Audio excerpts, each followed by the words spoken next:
Welcome. Okay.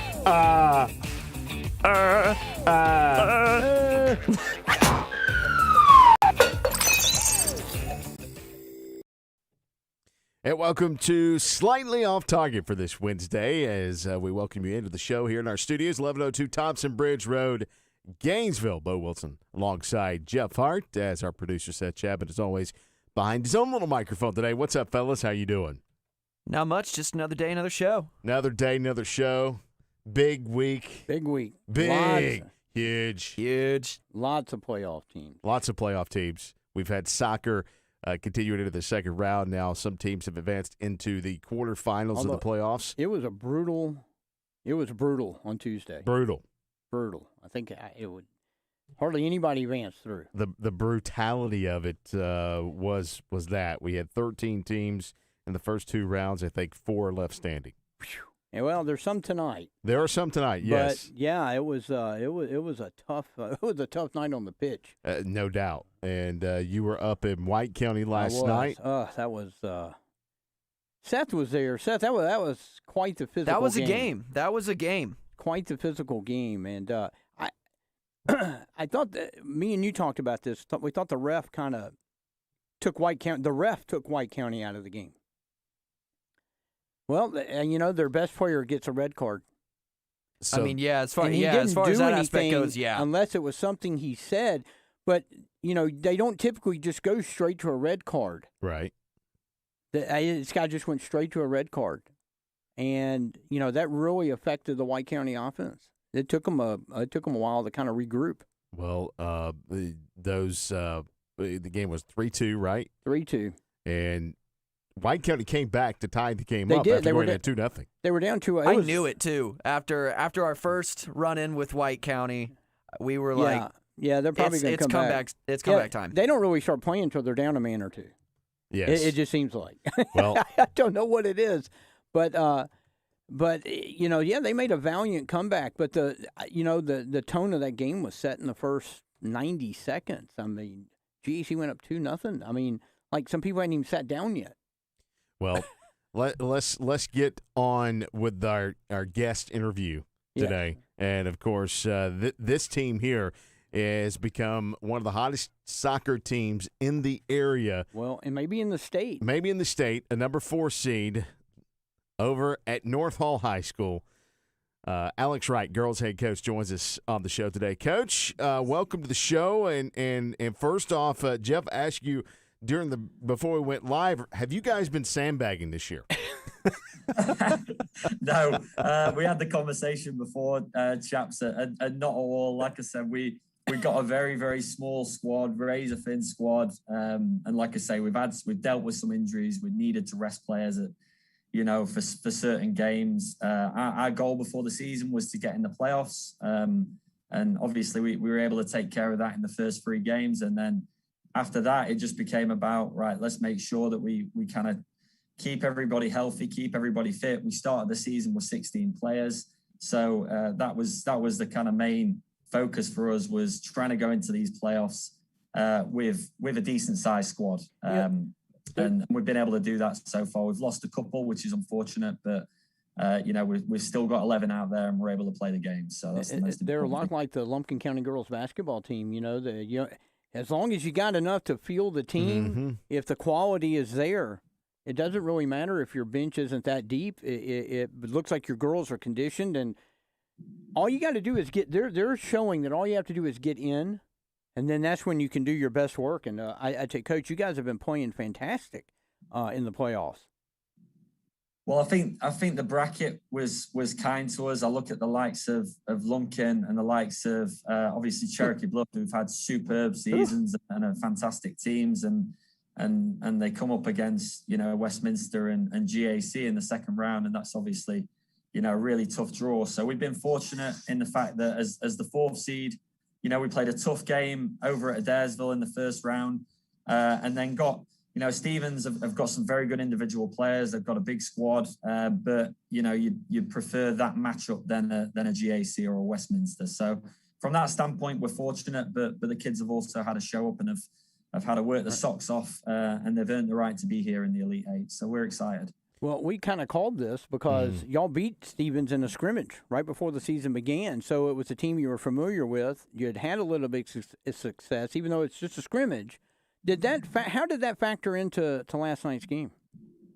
We talked about it. We talked about some of the key players. We watched some film and talked about how we wanted to set up and how we were going to be able to kind of get in behind them at times. They play with a very high line. So sometimes it's just, one or two well-timed passes, well-timed runs.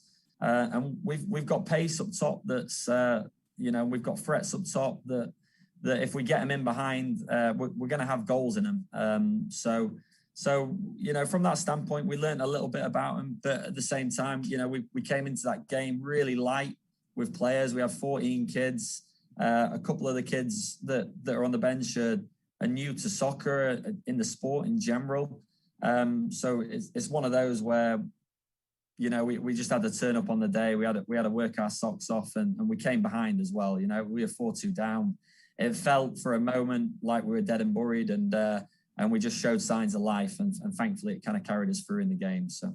Talking to North Hall girls soccer coach Alex Wright on the show today. Coach, you're talking about you're down 4-2 and you guys rallied back to win a game against Stevens County. What did you find out about your team, down 2 goals to rally back to win this game? Well, I've got a couple of very experienced players that have been around the game for a long time, and they showed their leadership. Paola Alvarez is a player, especially that usually we have to put her in part of our back 4, part of our back 5 at times, just to make sure she's organising and make sure she's keeping everything tight for us. And at that point in the game, 4-2 down. We had to kind of get some life out of our forwards, and we brought her into a front 2 with Michelle. And it could have been one of those where the game ended up being 7-2, 8-2 to Stevens County. But fortunately, Paola really kind of rolled up her sleeves and dug in, and she was, she along with Michelle as well, were really the reasons why we were able to kind of turn the tide. And it happened in 10 minutes. It happened all so quick. Michelle scored a goal. Paola scored a couple of quick fire goals, and then we were able to move Paola back into defense at 5-4 and just cling on to that 5-4 lead. And it was a special time and a special game for our kids. So. Well, Michelle, she scored her 35th goal of the season. That's crazy. Yeah, she's been on fire this season. It was funny because before the Stevens game, I'd planned to play Michelle as a centre back. She's played her whole life as either a centre back or an outside back. And actually, it was before that Stevens County game. I was just like, we need a little bit of athleticism. We need a little bit of pace up top. Otherwise, teams are just going to pin us in. So we needed an outlet. And I decided before that Stevens County game, the first scrimmage of the season, I was like, Shell, we're just going to try you up here. We'll see how it goes. And we've never looked back since then. So she's been fantastic for us all season. A real leader. Passionate and just works her absolute socks off every single game. She comes off the field and she's giving it her all. So we're very happy and it's a pleasure to have someone like that in our team and leading our team. That proves us all in the coaching. Knowing your team and knowing where you can make some adjustments to improve your team. I mean that's really key and. That shows that you were, kind of looking where can we get the most help and also on her and being willing to make that change. And boy, it really looks like maybe she's found kind of a new spot moving forward in her career. Yeah, maybe so. And Michelle's one of those that has definitely got the potential to go and play in college if she wanted to. But I think she's going more down the academic route. But she's got offers and she's got coaches talking to her at the moment and wanting to try and take the money. Yeah. So we'll see what she wants to do, but I know she's gonna do good things in her life, with soccer or without soccer. All right, Coach. Let's move on to the quarterfinals and let's talk. You've got a 3-hour drive down to Pike County coming up. I believe that game's set for Tuesday. Another number 2 seed. You've already knocked off a 1 seed and a 2 seed. Now you get another 2 seed in the playoffs. What do you know about Pike County and how you feeling about this game right now? It's going to be a tough game. It's one of those where and I said it before Stevens, we're going to go into the game as the underdog for sure. I've watched a little bit of them in the game, their Sweet 16 matchup over against Morgan, and they're a good team. They're very solid at the back. They've got a crafty number 10. They've got some pace out wide. The number 9 is also crafty. So they've got a good team. I put them similar to a White County, similar to a Lumpkin County.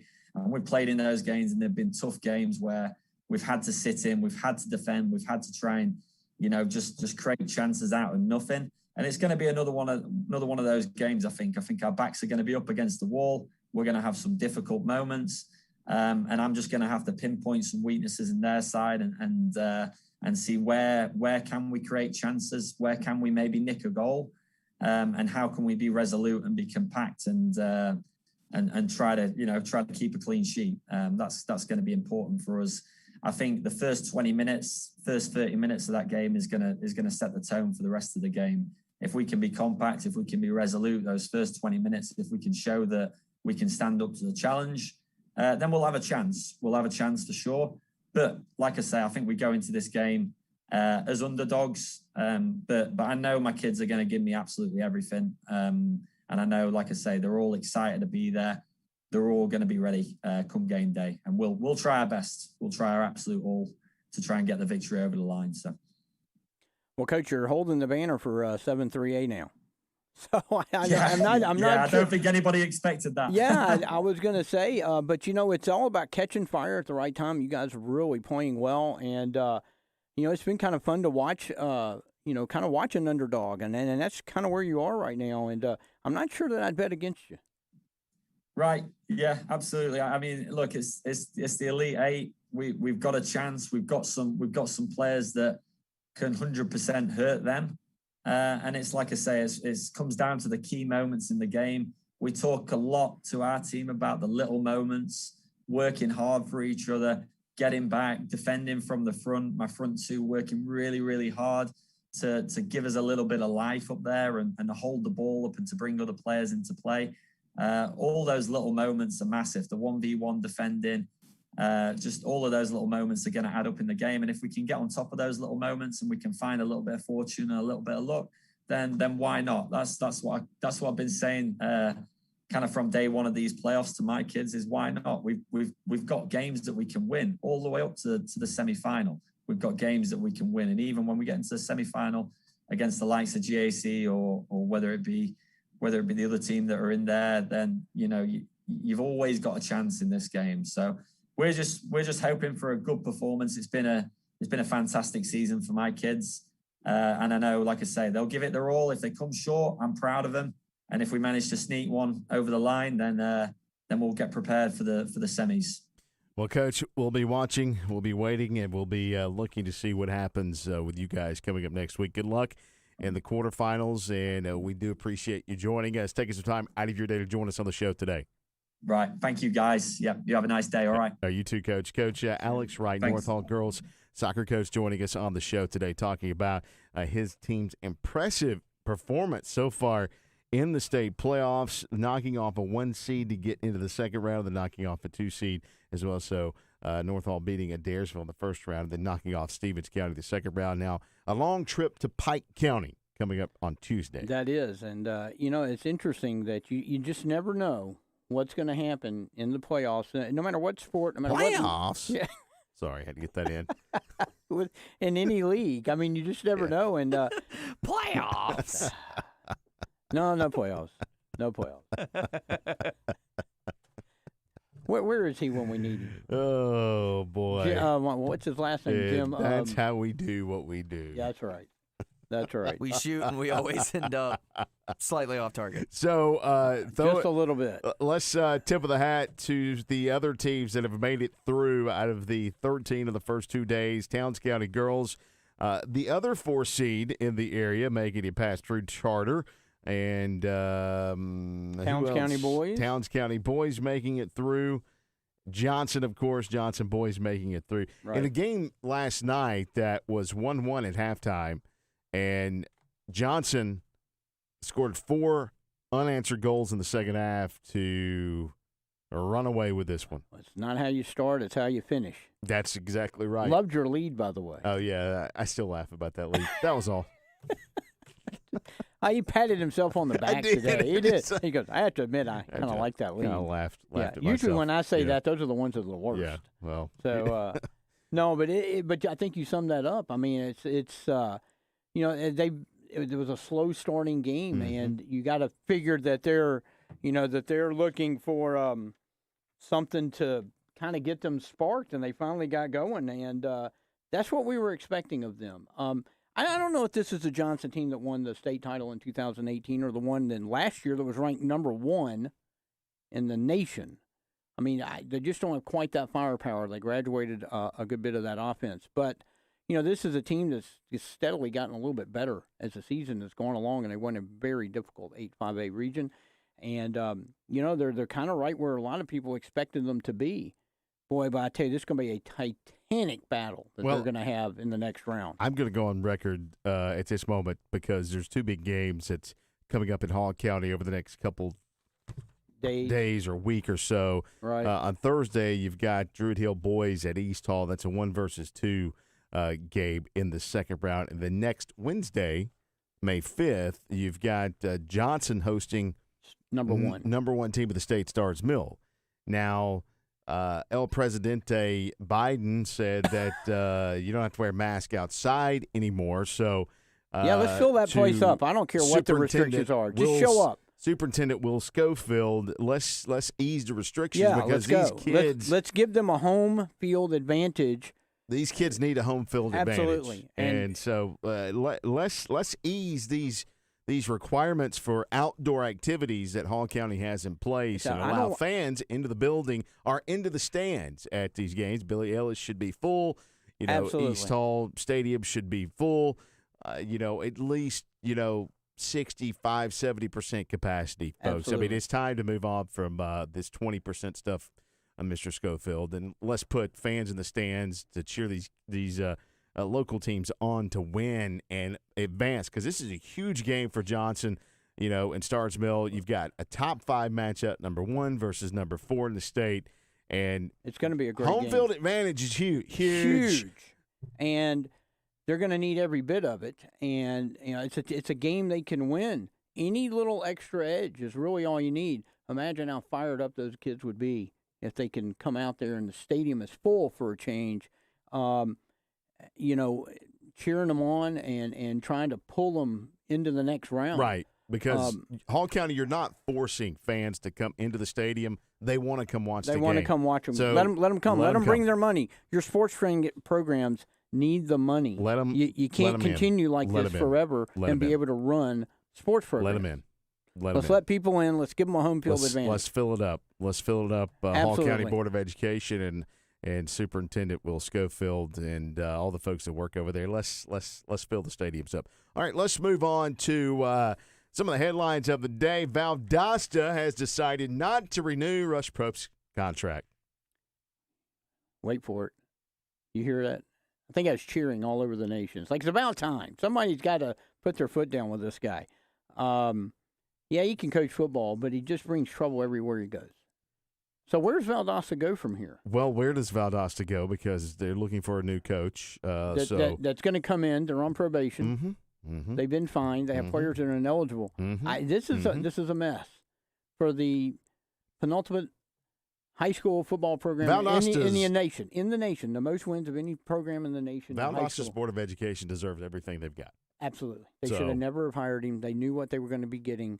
They kind of screwed the coach before him, who had been winning. And I realized that there were a couple of bad losses.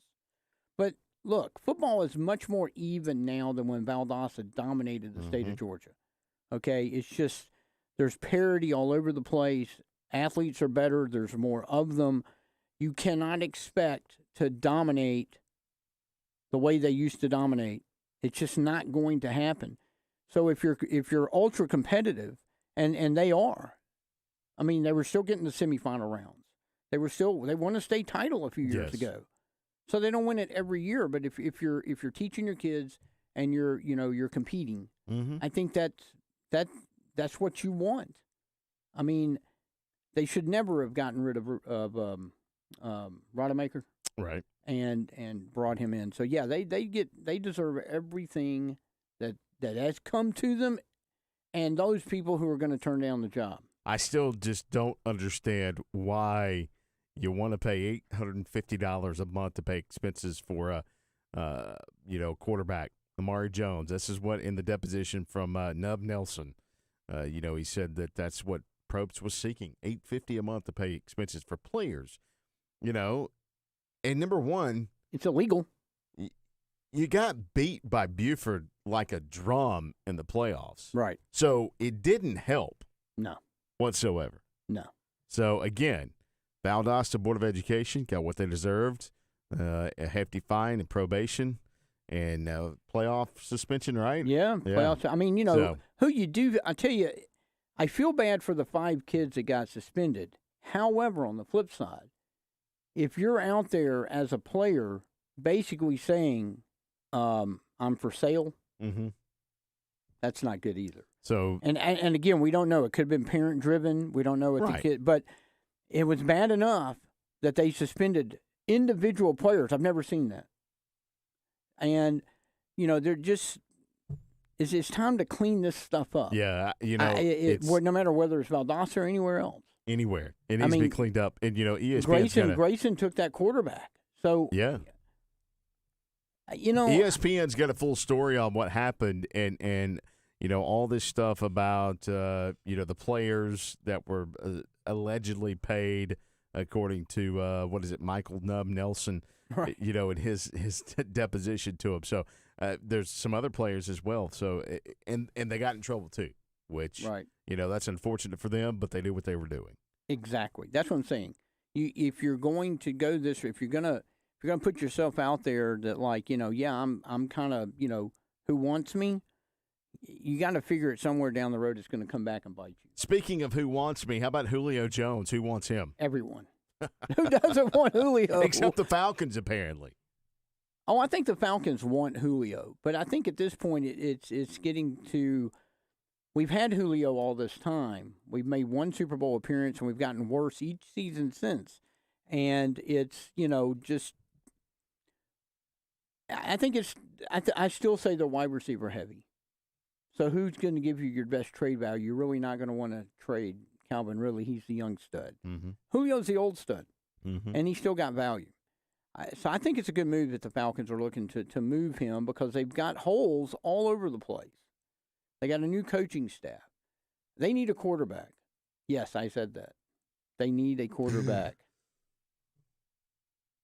They need a quarterback. So you're good with Julio Jones being traded? Yes. Okay. Now, I'm not good for Julio Jones being traded for, a sack of footballs and some videotape. No.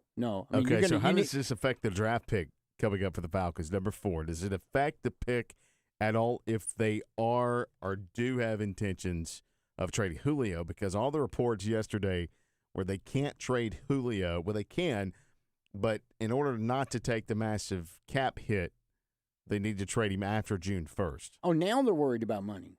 Well, that's the problem. Now they're worried about money. They weren't worried about money when they were signing, Devontae Freeman to a ridiculously stupid contract. Yeah. Apparently that didn't bother Matt him. Ryan. Yes.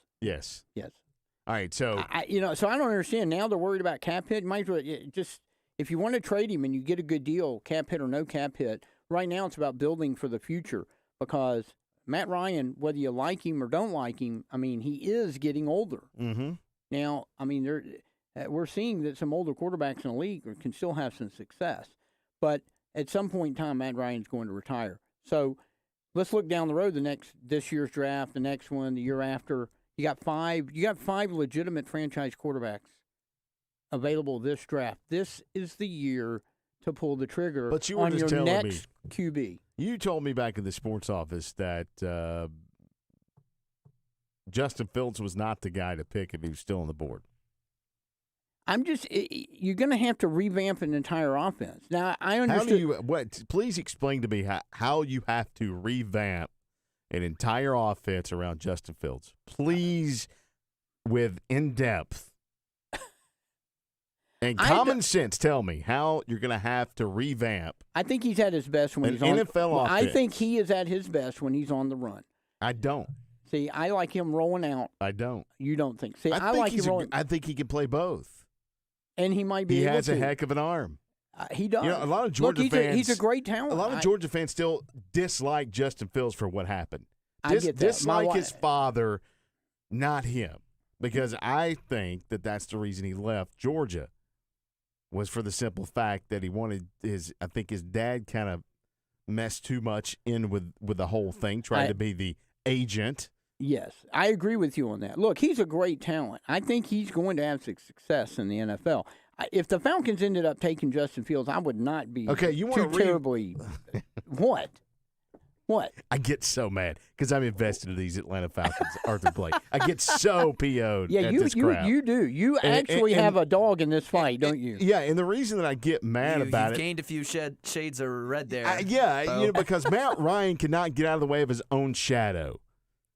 Okay? Wait, what's your nickname for him? I think I see steam coming out of Bo's ears. Happy feet? Isn't that what you call him? Happy? It has to be 85 and sunny with no wind for Matt Ryan to be successful. Wow. And I say that Wait, from the they play standpoint. inside. I say that from the standpoint of Matt Ryan was really good this Super Bowl year because he had a good offensive line. Yes, the Falcons organization, Thomas Dimitroff, an idiot, could not draft, could not work in free agent, could not bring in the right people to protect Matt Ryan up front. I mean, that's plain and simple. Yeah, I think what happened look, they had that great offensive line, then you had two guys retire the year after the Super Bowl. That created, that's they didn't create any holes, Thomas Dimitroff. That was 40. None. You had two linemen retire. There were no holes. No, but I'm they saying, didn't fill them. They didn't make the look, right moves to fill them. I am sick of hearing, and I've heard it from several people, that Justin Fields just not fit into the offense. Of the five guys that are available, I think that you could I think you could plug Mac Jones, and I think you could plug Trevor Lawrence right into the offense. I don't know that you can do that immediately with Justin Fields. But you're not going to plug him in immediately. That's the thing.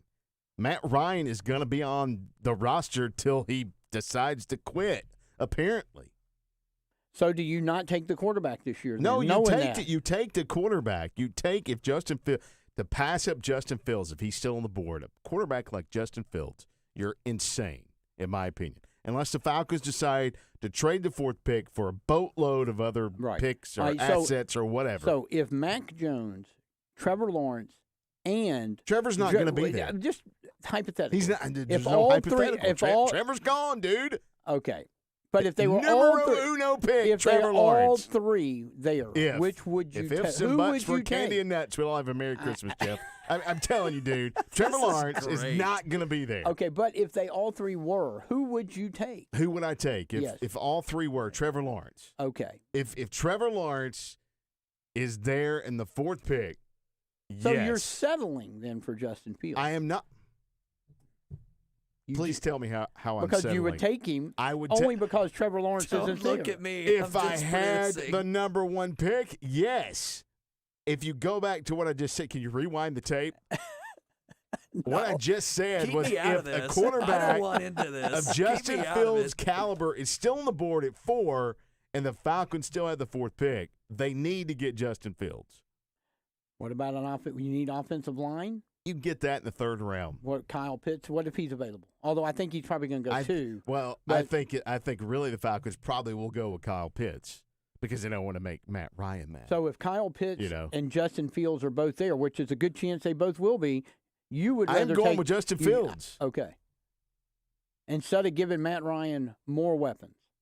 Which is what you said earlier. What has he done with weapons for the last 3 years, dude? I agree with you. I mean, he's had a boatload of weapons. I agree with you. I think the Falcons are way offensive heavy when you look at the amount of... he overthrows another receiver. Oh, incomplete. He's sacked. I trips over his shoestrings. I did like Caleb. Dadgum. I did like Caleb Hutchins' argument one time because when you watch the Falcons, don't you feel that Matt Ryan is good for 1 pick 6 a game? Of course. Okay. He goes through all this thing. He only threw like 3 or 4. Happy feet, Matt Ryan. He only threw like 3 or 4 all year. He should have been in that Penguin movie, Happy Feet. Yeah. He only threw like 3 or 4. Yeah. But how many were dropped?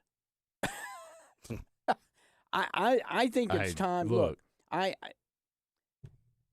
said it before. I almost was proven wrong in 2017 when they should have won the Super Bowl. I've always said they can't win the Super Bowl with Matt Ryan. I still stand by that. Now, they almost proved me wrong, but then again, they didn't. The fault with Matt Ryan in that Super Bowl was the fact that he didn't change the plays.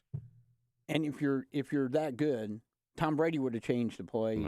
Peyton Manning would have changed the play. Drew Brees would have changed the plays.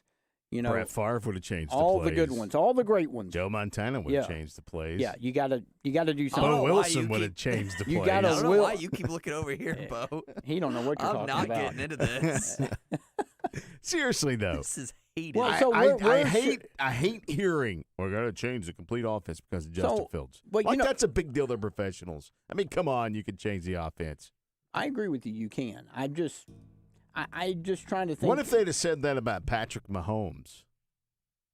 Well, they did change their offense. They were a drop-back passing team with Alex Smith. And how hard was it to change in 1 year? Well, it took them more than 1 year. Okay.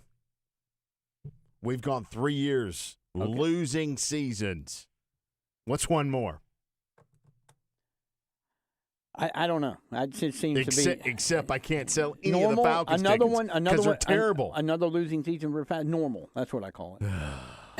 This stuff gets my blood pressure up just because I have so to. Do you? Send a so check what? to What's Arthur your? Blank. If you're a GM, do you take the best player, or do you pick for need? I mean, that's always the big question, and that's why this is such an inexact science. Well, no matter what sport you're talking about. If we pick for need, if the Falcons pick for need, it's quarterback.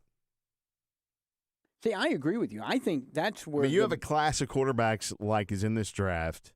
I think GM Bo is taking Justin Fields. I take a quarterback.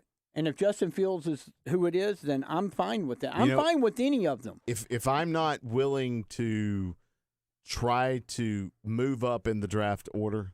Right. And that's going to be tough. I mean, that's going to be really tough. Yeah, you I have don't to think sell the first 3 the are farm, the boat, the car, The moon's available, apparently.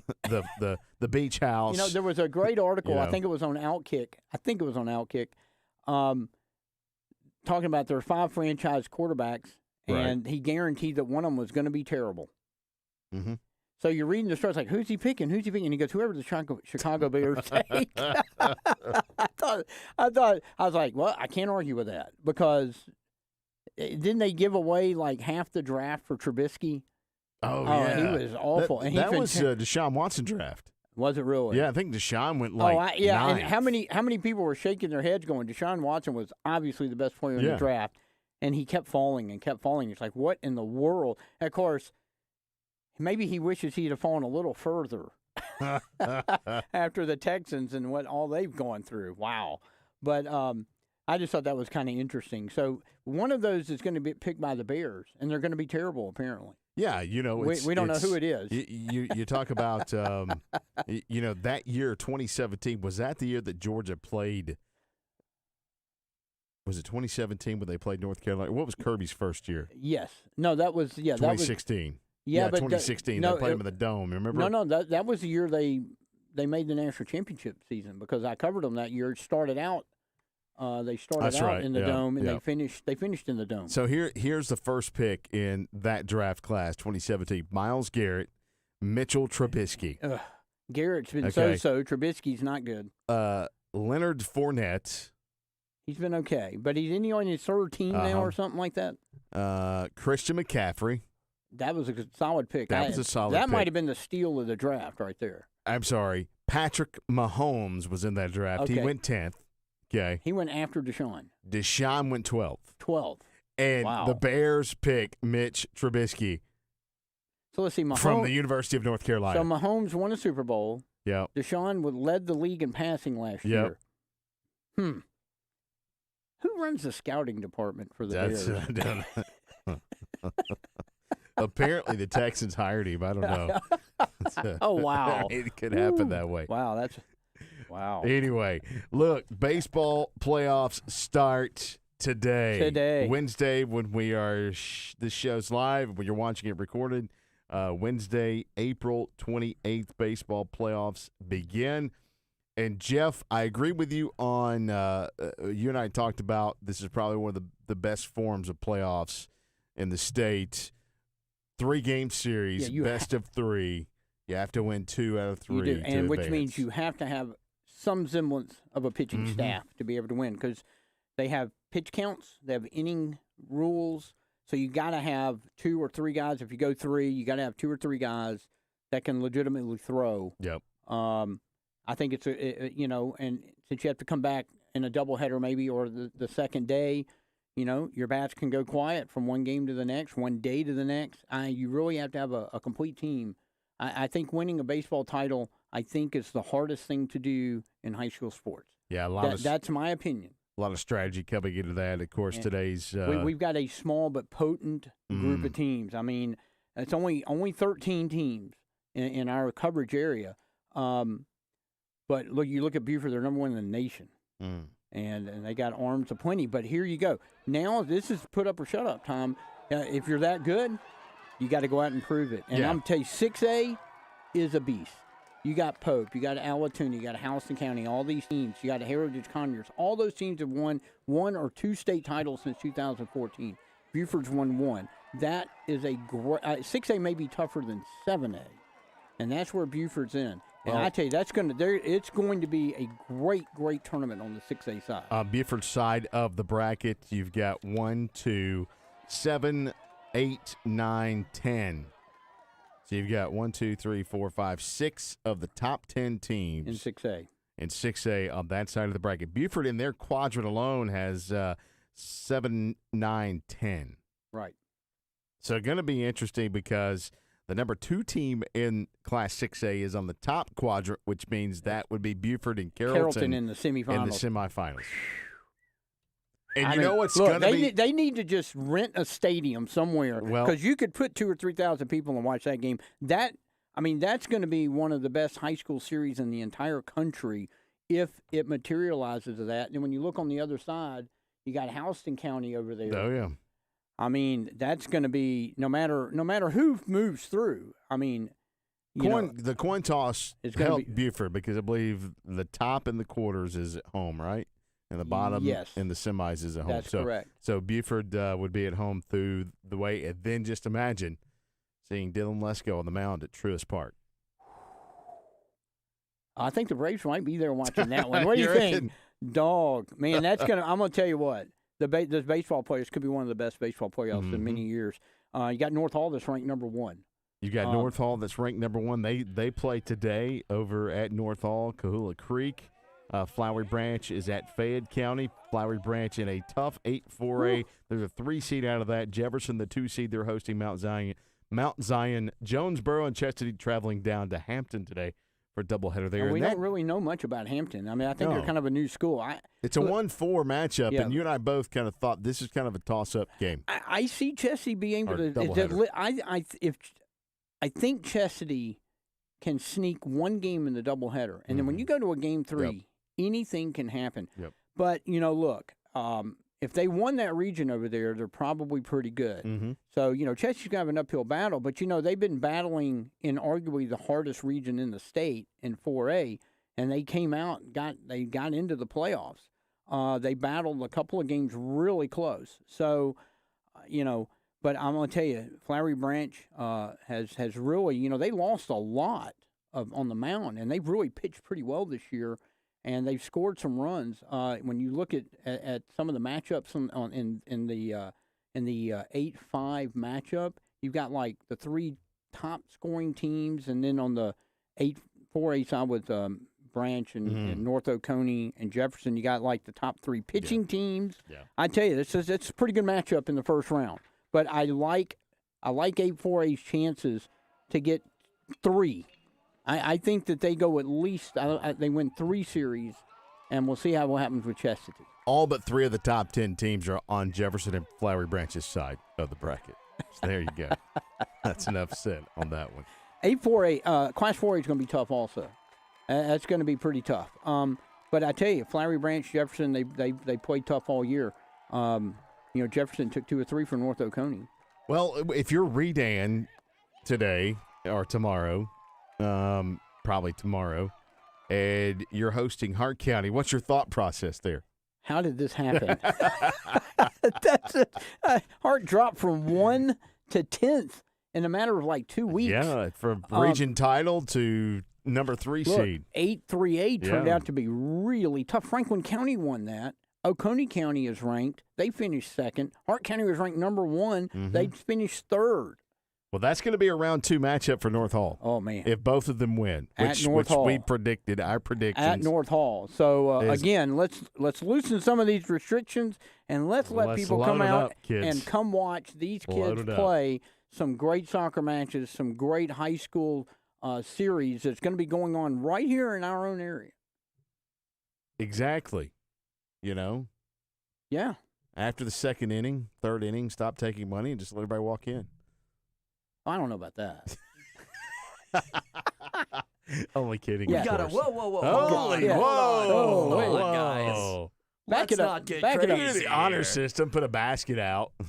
$7 per. Okay. Yeah. Honor system, sure. That's a good one, Bo. Anyway, a lot of great games coming up. Wednesday's is lighter on baseball than Thursday. Thursday's is a full slate. And, of course, the Wednesday games, as we said today, the IF games will be on Thursday.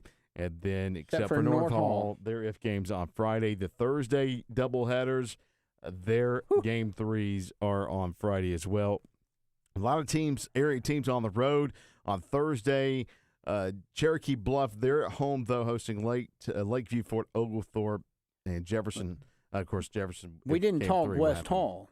We didn't talk West Hall. West Hall is going to Ringgold. Ringgold's ranked, I think, second in the state. But West Hall lost 2 one-run games to North Hall last week, in the regular season finale series. They were a couple of hits from taking 2 or 3 from North Hall. Well, and they go to Ringgold. I'm gonna tell you, don't sleep on West Hall. Don't sleep on West Hall. That's one of the games that we kind of not slept on. I mean, it's kind of hard to say. Okay, you can go and knock off the number 2 seed, the number 2 team in the state. You know, I don't see West Hall sweeping, but if Braden Sims is on, he can beat anybody. Go to accesswdevon.com right now to check out the baseball preview story and the full schedule. It is up on the sports page at this moment. Speaking of other playoffs, we talked a little bit at the top of the show about White County and their loss to GAC, Greater Atlanta Christian School, yesterday in a tough match up in Cleveland. It was brutal, wasn't it? Yeah, it was great comeback by White County. And you guys actually got to talk to Coach John Leventhal after the game. And you always hate losing in the playoffs, but you hate losing to Greater Atlanta Christian School. Apparently so. Nobody likes losing to them. It stings a little bit more. And, they dominated that game. When you talk of soccer, they dominated the possessions. They outshot them like 9-1 after the 2-goal blitz in the first 90 seconds. I mean, GAC hardly had they really weren't even in the offensive zone that much. They just couldn't get anything until late. They come back and they tie it and have all the momentum, and then a questionable offsides call where Seth, it looked like White County kind of paused ever so slightly, allowing the guy to get behind him. And then it was like the goalie had to come out and really just try to see if he could take the ball off the shoe of the guy. And he missed, and that just left a wide open goal. And that's how they lost. That's a tough way to lose. That is a tough way to lose. The whole bench over there thought it was offsides. Well, you guys got to talk to Coach Leventhal after the game, and we'll see what he had to say. That was a tough one, Coach. I know it's kind of tough to end it that way. You guys fought back after a 2-0 hole. Yeah. But they just found something in your defense on the long ball. Honestly, I don't know if that was really the right call. I don't want to see the rest. I couldn't see it, but it just seemed like our defense did a great job with the offside trap all game. And sometimes things happen here and there in the game, but I thought our defense did an amazing job. I don't think they made any big mistakes, really. Well, you guys fought back. You got a couple of goals in the second half to tie the game. What did y'all do different? Because y'all really came out kind of pressuring them pretty much right from the get-go in the second half. Yeah, I just feel like the first couple minutes of the game, our guys just didn't have the energy they usually have. They were just kind of down a little bit. They just need a little kick in the butt there. The first 5 minutes of the game, you saw they scored 2 quick goals on us. They got a penalty kick on us and some other goal really quickly. That brought our composure down and our spirits down. But that really gave us a little kick on the butt. And then we started connecting. We started playing well and playing what we usually do, which, I mean, I felt we dominated possession all the first half. The second half, we were passing around these guys. We were moving forward. We were playing so well. Honestly, it's just a little tiny mistake, a couple of mistakes here in the beginning, the first 5 minutes of the game, and then one of our best players, Hayden Gensler, our forward, unfortunately got a red card called on him, and so we were down with one man, down one man, had 10 men on the field, but even with 10 men, I mean, you could see we were still passing around these guys, dominating. We kept them on their heels the whole game. All of their star players really weren't able to do too much, really. It's just a couple little breakaways here and there that just kind of caught us off guard, really. Well, I was going to ask you about losing Hayden because, he's had a big season. What did y'all talk about at halftime, knowing you were going to be without him the rest of the game? Well, we've been in situations like this before. We've been down 2 goals. We've been down 2 players, and we always fight back. We never give up. I mean, I believe in these guys. We believe in each other. We work so hard all season. And we just don't quit, no matter what. Yeah, it hurts, it stings a little bit right at first, but these guys are fighters till the end. They don't give up. They give it their all. We got a guy puking out there on the field. We got guys bleeding over here. We got guys playing with injuries, but these guys don't quit. They're fighters, and I'm just really proud of the way they played. Well, y'all were Region 7-3A champs, and you got to the second round. I know this is a tough ball. You got to feel like it's been a pretty successful season, though. Oh, definitely. I mean, these guys have done an amazing job this season. We went undefeated in the region. We had a good win last week in the first round of the playoffs. And, we faced a couple tough teams, some big schools, 6A schools, 7A, 5A schools that are, a lot bigger schools. And honestly, we got slim pickings for this team. The 20 guys that tried out for this team made the team. Gotcha. We just got 20. We got 20 soccer players in the whole game, in the whole school, I mean. And they're all here. And they're all here winning day in, day out. And, all it takes is one little thing here and there and we're out. But I'm so proud of these guys. They work so hard. We got amazing players. And I'm just, it's unfortunate because a lot of these guys are seniors too. So this is their last season here. But at least, they're graduating on good spirits because we've had an amazing season. It's so successful, the most successful season we've ever had at White County. Coach Elventhal from White County in a tough loss, 3-2 to GAC in the second round of the playoffs, and that red card. Do you think it would have changed? I do. Okay. Because me and Seth were at a game, Cherokee Bluff. They were down 2 goals and 2 players. And Gansler scored 4 goals in like 3 minutes. Yeah. He was a one-man wrecking crew. Oh, yeah. And when they got down 2-0 at last night, I was like, here we go. And then yeah, they kind of seemed to like, okay, now it's a ball game. It's like they need a challenge. Gotta get down first, yeah, right? Yeah, we need a challenge. And then the red card hits, and that hit at about, I think it was about 10 minutes to go in the first half. And nobody knows what happened to get the red card. Nobody knows. Seth even went over and asked the ref and wouldn't give you. He gave you nothing. Which, granted, they're not I don't think they're supposed to do that. They're not supposed to talk about what's being called in the game or anything like that. So that's fair. In football, they throw a flag. They come over and go holding number 53. They give you an idea of what's going on. In basketball, did they not give coach an idea? Hey, he hit him in the head. It's a foul. Him. Oh, okay. They should give some sort. That's my only problem with the soccer. They give no explanation. They just throw the yellow cards around. They throw the red cards around. Look, it was a very physical game. I'm not saying there weren't cards that shouldn't have been thrown. But in that instance, he stopped play. And he for a while, too. For a while. And then he just goes over there, red card. I mean, there was it didn't seem like there was a discussion or anything. I'm throwing a red card, and he threw out their best player. So, I'm not, look, without, and so that's what I'm saying. With no explanation, it leaves a lot to the imagination as to, okay, maybe he said something. But they were chirping all game. From top to bottom, though, White County has had a really successful. Well, they had a great season. Athletic season. Not just soccer, but from September. Yes. Until now, White County baseball still in it. The White County girls golf team winning the region. They won the region, and the basketball teams did well. Yeah. First ever playoff win at home, I believe. And yeah. You look at the football team. Really was probably the best team in 7-3A, but a tough injury. Mm-hmm. Even though and they had a bad first quarter in the first round of the playoffs, or they were taking out the number one team in the state. Yep. So White County's had a great sports season. Soccer continues on Wednesday today. Buford hosting Gloucester, Flowery Branch, Jefferson girls on the road, Banks girls on the road as well, Union girls on the road, and Raby County hosting Pace Academy today. So Pace Academy. Check the site later on tonight. We'll try to have you updated. Does Pace Academy give you the same kind of feel that, say, GAC does? Yeah, I believe so in 2A. I believe so.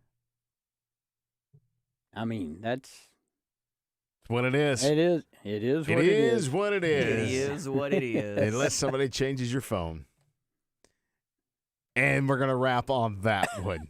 Check us out on Twitter at HartJJ22. I'm at Thebo Wilson. Seth is on Instagram at Seth_dash !